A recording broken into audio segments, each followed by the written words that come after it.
Hello and welcome to this week's video. Now this week we've come to the absolutely stunning, and it is absolutely stunning, trust me, at this time of year, Hamsterley Forest up in the northeast of England. Now I've been here before a couple of times to shoot some woodland photography, and obviously this time of year, as you can see from the colours, it's absolutely spectacular. Now what I wanted to do this week is just share my 5 tips that I use and have used over the past couple of years to improve my woodland photography. Woodland photography in itself can sometimes be quite difficult and daunting, and people struggle with it. And so, you know, I initially struggled with woodland photography, I have to admit, but by using these 5 tips, I've often found that it helps me to get the images that I want, and hopefully it'll help you as well. So let's go and do it.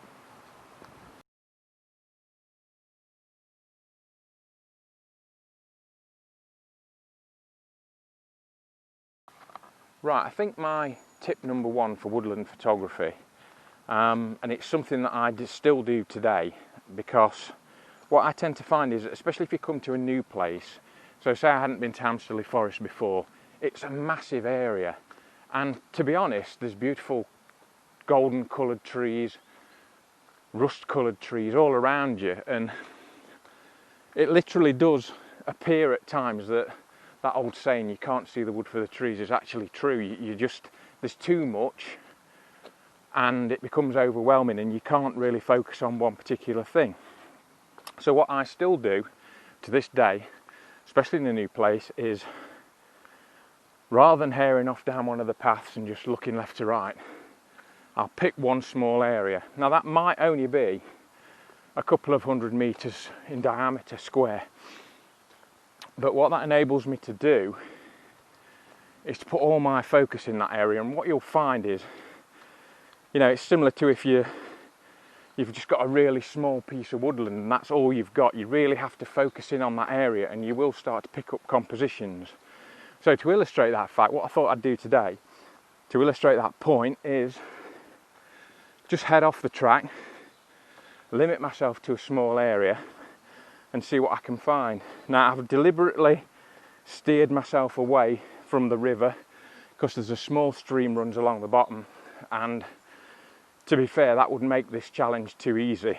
And I know there's some beautiful compositions down there anyway, which I'm going to take later, and I'll probably put some of those up in this video, but that's not typical of woodland. So what I'm going to do is, as a mixed woodland, I'm just going to head off the path, see what I can find, and hopefully find something to take you with me. So I'll speak to you in a minute.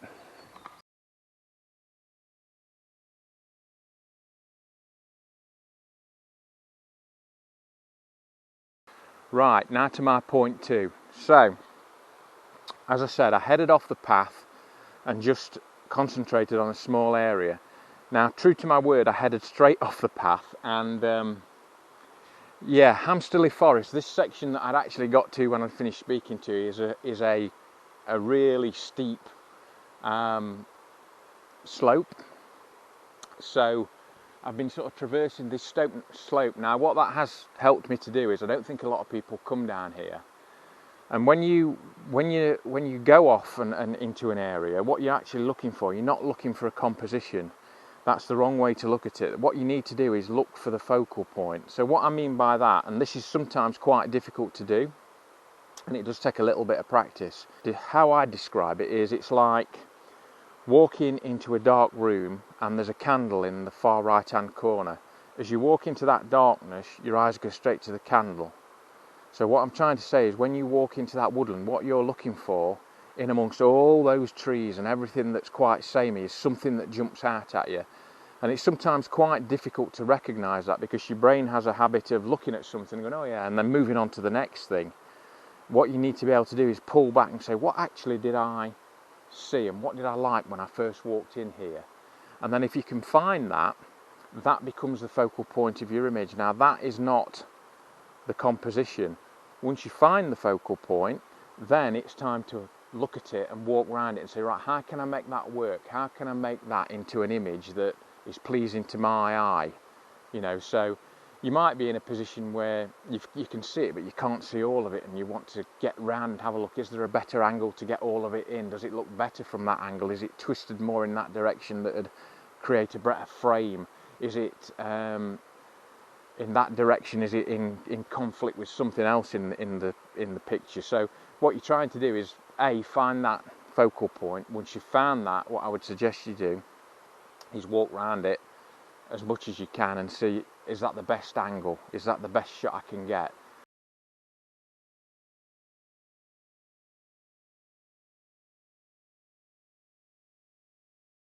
Okay, so this is what I've come up with. Now, as I say, this is not the easiest. It would have been nice to have a nice flat woodland to show you this technique. I've got round it the best I can, but this is actually the only open section to this tree. So if I turn you around so you can see it, hopefully now, as you can see, it's a twisted oak tree amongst loads of pine trees. Now there are one or two others around. There's another nice one this side, but you can't get anywhere near it. But this is by far the best with this open section.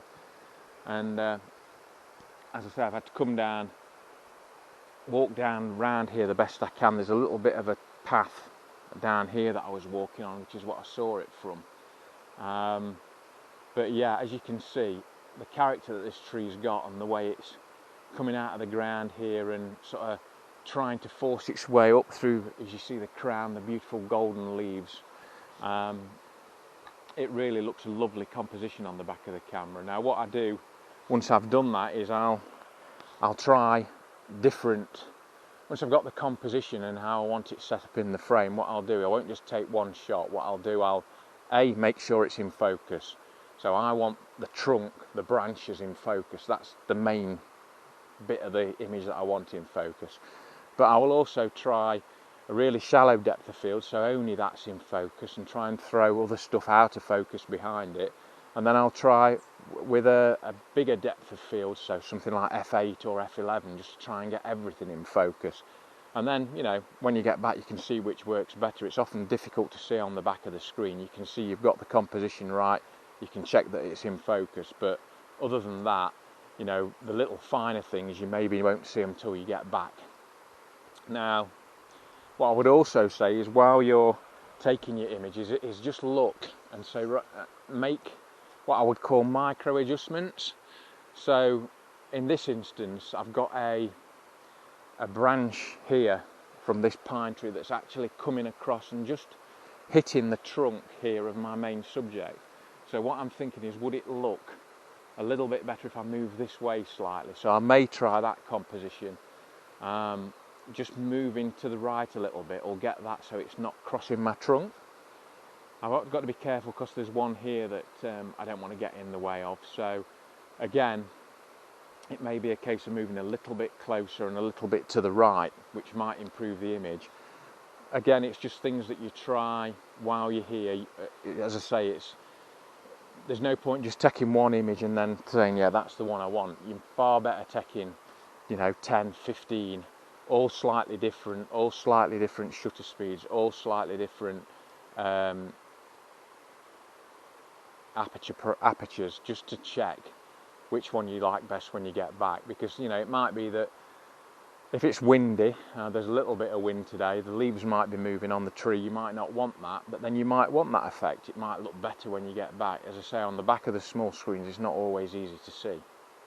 So anyway, I'm going to move this slightly to the right, hopefully move this branch here out of the way so it's not crossing my trunk.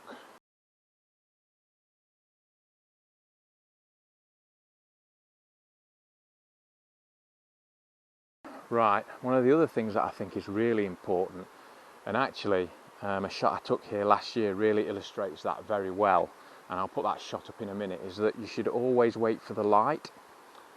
What I mean by that is, you can get to a shot and it's got everything, the composition's right, you're in position, everything looks great, but the light's not right. Now sometimes by just waiting around a bit, and today's a perfect example because the sun keeps coming in and out, we've had fog as well this morning, but at the minute when the sun hits this lovely, as you can see, this lovely pale trunk, it really lights it up, and it also lights up the canopy as well.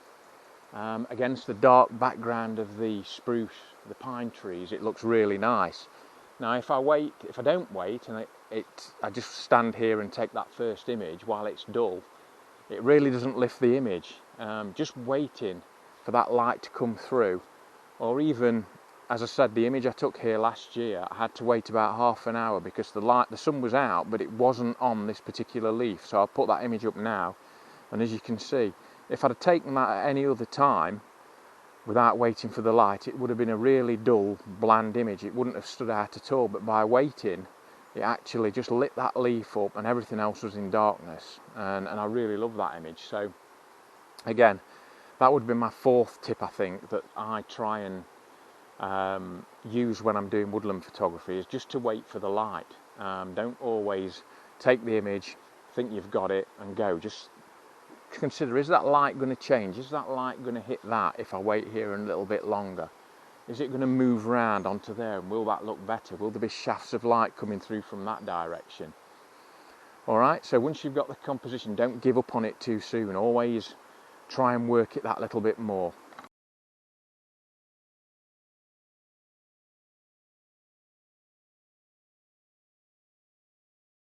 Right, my final tip, number 5, and I'm sorry I've been a little bit immobile here, but I can't, if you look down there, I can't really move very far.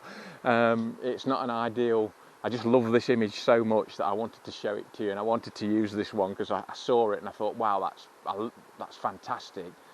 Not only is it a twisted oak in the middle of a load of pine trees, but it's also got this beautiful silvery grey base to the trunk, and then the lovely twisted branches, and then the lovely golden crown at the top. What more could you want? So anyway, it's not in an ideal position, but I found it. I got off the path like I said I was going to do, so you know, I've shot it. Anyway, my final 5th tip, and this is related to landscape photography in a way. We all know about what are called the landscape photography rules, things like the rules of third, foreground interest, leading lines, diagonals, S-curves, all that sort of thing. Once you've got your composition, you may find that it has some of those in it already because it's pleasing to your eye, and what those rules, I prefer to call them guidelines, are things that as an artist you put in an image because it draws the person to it, because your brain is naturally likes those shapes and follows those lines. So it's the natural way to look at a subject, if you like. So you can probably find that you've got some of those things in there already. Now if you have, or if you can include some of those things, that makes it all the better an image, because it's going to appeal to people's eyes. So with this image in particular, you've got a strong shape, so you've got a strong subject, and it's in contrast to everything around it. That's number 1. But if you look here, I've got a small fern at the base of the trunk.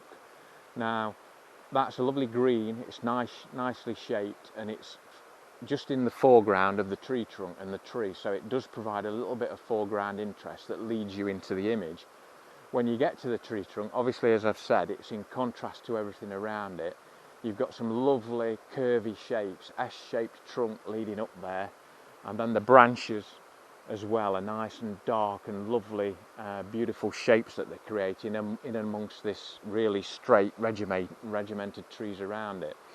So what I would say is, my 5th tip is, when you've got your composition, just check and see if you've followed any of those guidelines, or if you could again make a micro adjustment in your image to include something like that. So you know, it may be that you're in a position where actually on the other side there is something that leads your eye into the image a little bit better, and then it's a case of, well, what I would do, I'd take the original image and then I'd go and try the other composition as well, and again see which I like best when I got back. Alright, so they're my 5 tips.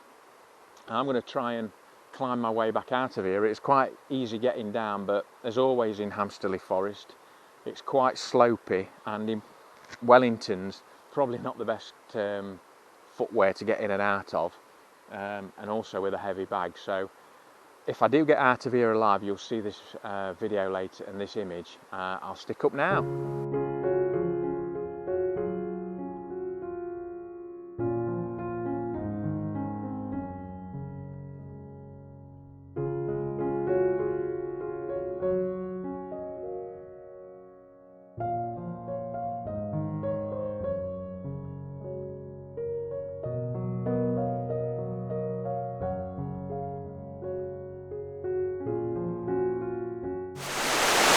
Right, I hope you've enjoyed this week's video. That's me done for now. They were my 5 easy tips that I use to, and have used in the past, to improve my woodland photography. I know a lot of people do struggle with it. I know there's a lot of videos with tips out there. Hopefully you've picked up at least a couple of mine that are slightly different and might help you to get those images that you're after. One of the things I think I would say is, once you find that subject and you find that composition, don't abandon it too soon. You know, it might be that better light, better conditions, waiting 10 minutes, and that, you know, shot that is nice could be absolutely perfect. So as I say, never rush a shot, and always yeah, try and work it as much as you can.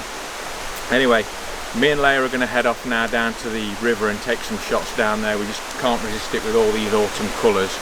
And any images that I get or that I've taken throughout the day that you haven't seen, I'll stick up at the end. Thanks for joining me. I really hope you've enjoyed it. If you have, please give it a thumbs up, and for those of you who haven't subscribed to the channel yet, I would really appreciate it if you'd hit that subscribe button, and I'll see you next week for another one. Bye.